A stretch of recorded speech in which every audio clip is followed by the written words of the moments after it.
Dahulu kala, di sebuah kota kecil, hiduplah seorang pembuat mainan yang sudah tua bernama Gebeto. Dia menjual mainan kayu buatannya untuk bisa bertahan hidup. Satu-satunya yang ia sesali adalah ia tidak memiliki anak. Suatu hari saat berjalan di hutan, Gebeto menemukan kayu yang tepat untuk mainan barunya. Ia ingin membuat boneka yang indah dengan kayu itu dan langsung membawanya pulang. Gak lama kemudian, mendengar suara tak terduga dari kayu itu. Ia merasa pendengarannya yang sudah tua dan melanjutkan memahat. Dan akhirnya jadilah boneka kayu yang ia inginkan. Didudukannya boneka itu karena Gebeto ingin beres-beres.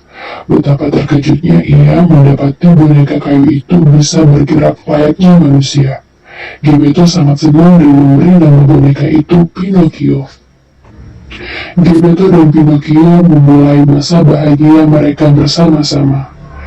Tiba masanya Pinocchio untuk bersekolah.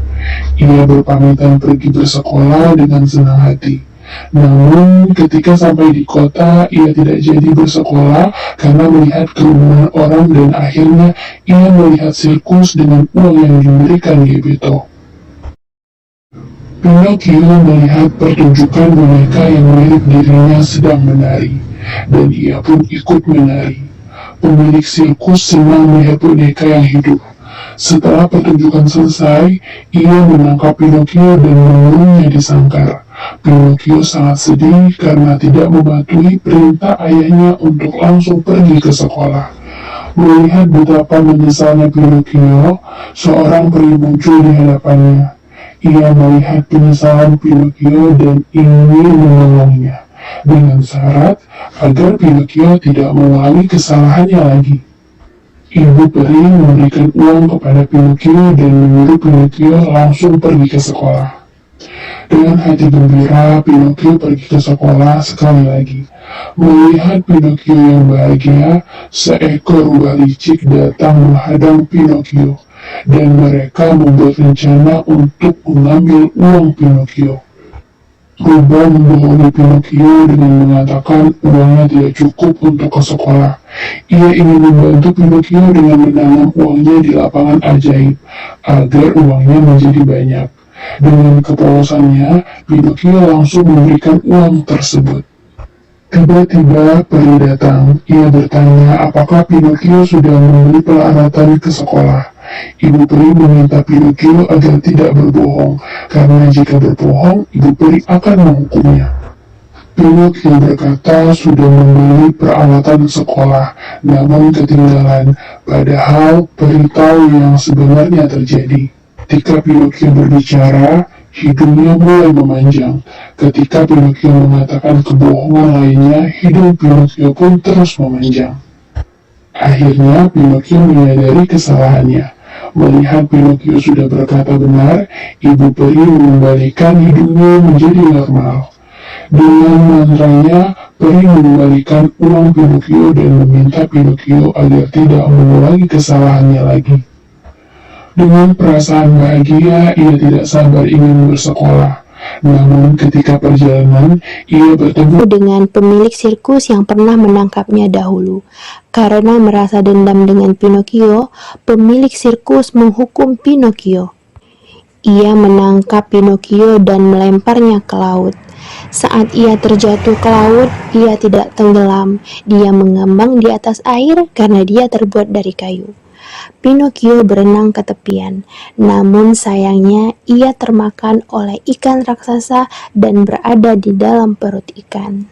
Sementara itu, Gebeto mengkhawatirkan Pinocchio dan bergegas mencarinya. Akhirnya, Gebeto telah mencapai tepi pantai, tempat Pinocchio dilemparkan ke laut. Gebeto bertanya ke nelayan, apakah pernah melihat putranya? Seorang nelayan mengatakan mereka pernah melihat putranya dan melihat putranya terjatuh ke laut. Karena Gebeto orang baik, nelayan meminjamkan perahu kecil kepada Gebeto untuk menyelamatkan Pinocchio. Gebeto berlayar ke lautan, dan tiba-tiba badai besar datang. Perahu kecil tidak bisa menahan ombak besar dan akhirnya hancur. Gebeto yang sudah tua itu tenggelam jauh ke dalam laut. Tepat saat itu, ikan raksasa yang menelan Pinocchio juga menelan Gebeto. Akhirnya Gebeto bertemu kembali dengan Pinocchio. Pinocchio memeluk ayahnya sambil menangis. Pinocchio menyesal tidak mendengarkan nasihat ayahnya dan minta maaf. Karena melihat Pinocchio sungguh menyesal, peri menolong mereka. Peri menyelamatkan Gebeto dan Pinocchio. Sejak saat itu, Pinocchio menjadi anak laki-laki yang sangat pintar dan selalu mendengarkan nasihat ayahnya. Pinocchio pergi ke sekolah setiap hari dan pulang sekolah, dia langsung membantu ayahnya bekerja. Peri melihat Pinocchio sudah menjadi anak yang sangat baik dan memutuskan untuk memberikannya hadiah.